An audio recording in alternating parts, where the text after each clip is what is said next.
താൻ ഇന്നലെ എന്ത് പോക്കരത്തിലാണ് ആ കോടതി കിടന്ന് കാണിച്ചത്? വിപ്ലവം കൊടിമൂത്തുന്ന കാലത്ത് പോലും കോടതി കയറിയാൽ ഞങ്ങളൊക്കെ പരമാവധി 2 മുദ്രാവാക്യം വിളിക്കും, അതും ആരും കേൾക്കാതെ. ഇതാണോ നിരപരാധിനെ പിടിച്ച് അപരാധിയാക്കിയതും പോരാ, യഥാർത്ഥ അപരാധിനെ ഇയാൾ തൂക്കിയെടുത്തോണ്ട് വന്ന് കൂട്ടു നിർത്തിയപ്പോ ജഡ്ജിയുടെ മുമ്പിൽ വെച്ച് തന്നെ അവനിട്ട് വെച്ച് കീറിക്കൊടുക്കുക എന്നൊക്കെ പറഞ്ഞ് നോക്കൂ. തല പോലെ കാര്യങ്ങൾ പറയുമ്പോ അയൽവക്കത്തെ തെങ്ങുമേലുള്ള തേങ്ങ എന്ന നിന്റെ മറ്റേ പരിപാടി ഉണ്ടല്ലോ, അതിവിടെ വേണ്ട. അവിടം കൊണ്ട് നിർത്തിയോ? കോടതി മുറ്റത്തോട്ടിറങ്ങി നേരത്തെ അടിയല്ലായിരുന്നു? ഒരുമാതിരി പൂരപ്പറമ്പില് ആന വരണ്ട പോലെ. അവൻ പയ്യൻ, പ്രായക്കുറവ്, അതിന്റെ വിവരക്കേട്.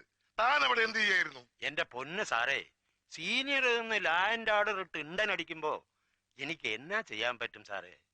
പിന്നെ ഞാൻ നോക്കിയും കണ്ട് നിന്നതുകൊണ്ട് ഇങ്ങേരുടെ തടി രക്ഷപ്പെട്ടു. ഓ, ഞാനെന്തെങ്കിലും ചോദ്യം ചെയ്യാൻ വിളിച്ചാൽ എന്തൊരു എളിമ!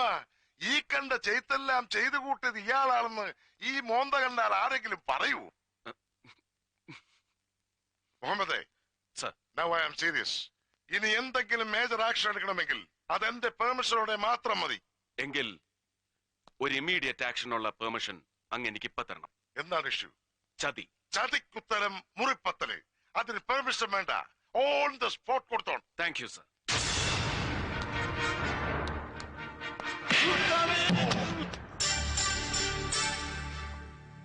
ഇറങ്ങി പോടോ എന്റെ മുമ്പിൽ നിന്ന്. എടോ, തന്നോടല്ലേ പറഞ്ഞ ഇറങ്ങിപ്പോവാൻ?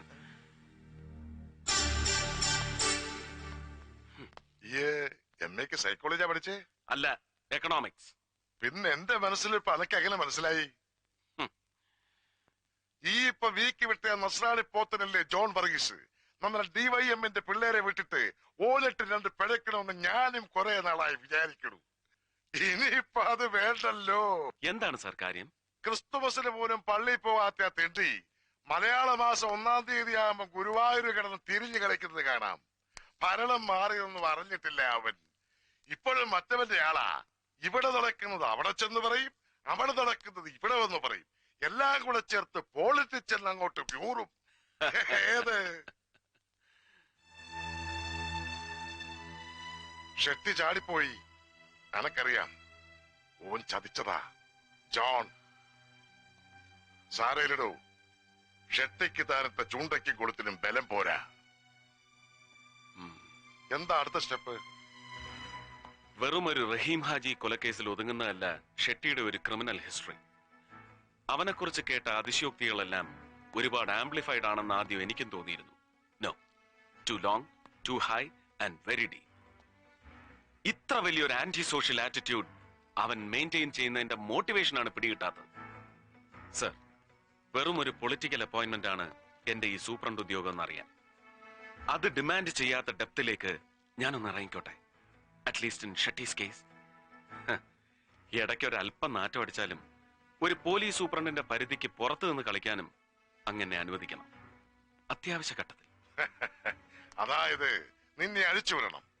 പിന്നെ നീ ഒപ്പിച്ചു കൂട്ടുന്ന പുലിവാലുകൾക്കൊക്കെ ന്യായം പറഞ്ഞ് നാട്ടുകാരുടെ മുമ്പിൽ ഞാനൊരു തിരുമണ്ടനാവണം. നാടിന്റെ തന്നെക്കല്ലേ ആവാം. സഖാക്കളൊക്കെ സഹായിച്ച് എനിക്കിപ്പോ അങ്ങനെ ഒരു ഇമേജ് ഉണ്ട്. കോമാളി ഇല്ല സർ, കോമാളി അല്ലാത്ത ഒരാളെ ഇവിടെയുള്ളൂ. That's U. അങ്ങ് മാത്രം. സലാം.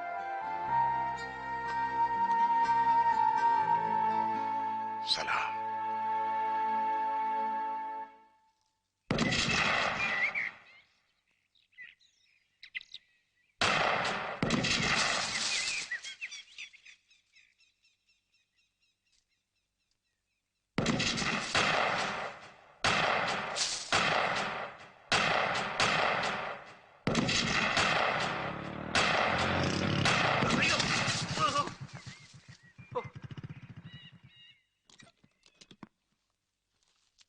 സാറേ, കാഞ്ചിന്ന് കൈയെടുക്കണേ. ആകാശത്ത് വെച്ച അവസാനം എന്റെ നെഞ്ചി കൊള്ളും.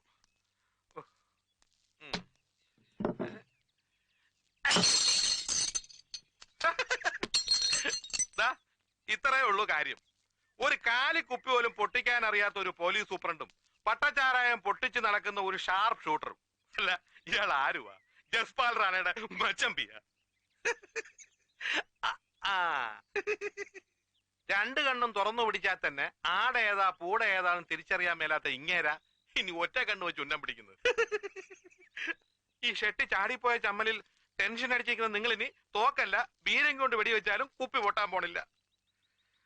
എന്റെ പണിക്കർ സാറേ, ഉണ്ട സർക്കാരിന്റെ ആണെങ്കിലും നമ്മുടേതാണെങ്കിലും വേസ്റ്റ് ചെയ്യരുത്, കോസ്റ്റ്ലിയാ.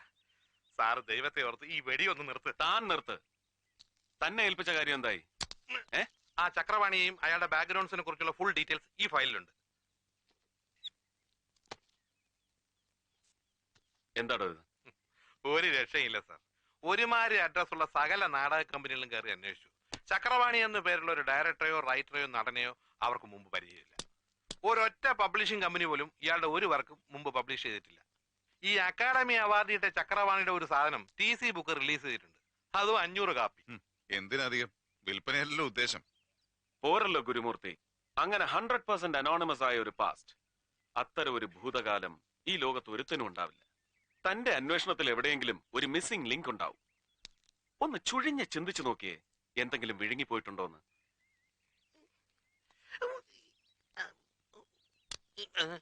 എടോ, വിഴുങ്ങിയത് പുറത്തെടുക്കാൻ താൻ ഇനി അപ്പിയുടെ ഓക്കാനിക്കൊന്നും വേണ്ട, ഒന്ന് ആലോചിച്ച് നോക്കാനേ പറഞ്ഞോളൂ.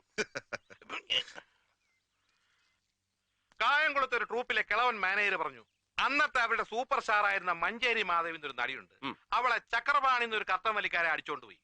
ആ ചക്രവാണി തന്നെയാണ് ഈ അവാർഡുകാരൻ ചക്രവാണി എന്നാ കിളവൻ പറയുന്നത്. അസൂയ അസൂയാണെന്ന് എന്താ ഇത്ര ഉറപ്പ്? ഞാൻ അന്വേഷിച്ചു. മഞ്ചേരി മാധവിന്റെ നടി ഇപ്പോഴും ഉണ്ട്, ചത്തിട്ടില്ല, ജീവിച്ചിരിപ്പുണ്ട്. പക്ഷെ പ്രേമിച്ചതും ഒളിച്ചോടിയതൊന്നും നമ്മുടെ ചക്രവാണിയുടെ കൂടെ അല്ല, ഒരു പാവം വെളിച്ചപ്പാടന്റെ കൂടെ, അയ്യപ്പൻ. താൻ ഈ മാധവിയെ നേരിൽ കണ്ടോ? ഇത്രയും ഡീറ്റെയിൽസ് കിട്ടിയ സ്ഥിതിക്ക് അതിന്റെ ആവശ്യമില്ലല്ലോ. ആവശ്യമുണ്ട്. മാധവിൻ തന്നെയായിരുന്നു പേര്, അത് പണ്ട്. ഇപ്പൊ ഞാൻ മറിയാണ്. ഒരു വെളിച്ചപ്പാടിന്റെ ഭാര്യയായിരുന്ന നിങ്ങളുടെ ഈ മതം മാറ്റം നിങ്ങളുടെ ഭർത്താവിന്റെ സമുദായത്തിന് എങ്ങനെ അംഗീകരിക്കാൻ കഴിയും? ഒരുത്തന്റെ അംഗീകാരം എനിക്ക് വേണ്ട സാറേ. ഈ കത്തനാരച്ചന്മാരും കൊള്ളാം, കന്യാസ്ത്രീ മഠവും കൊള്ളാം. ഒരു ദേവീക്ഷേത്രത്തിലെ വെളിച്ചപ്പാട് അസുഖം വന്ന് വീണൂന്ന് കേട്ടപ്പോഴേ അവന്മാര് ചാടി വീണു. അയാളുടെ ഭാര്യയെ തന്നെ തൂക്കിയെടുത്തോണ്ട് പോയി, മതവും മാറ്റി, പേരും മാറ്റി, കഴുത്തിൽ ഒരു കുരിശു ഇട്ടു വന്നു.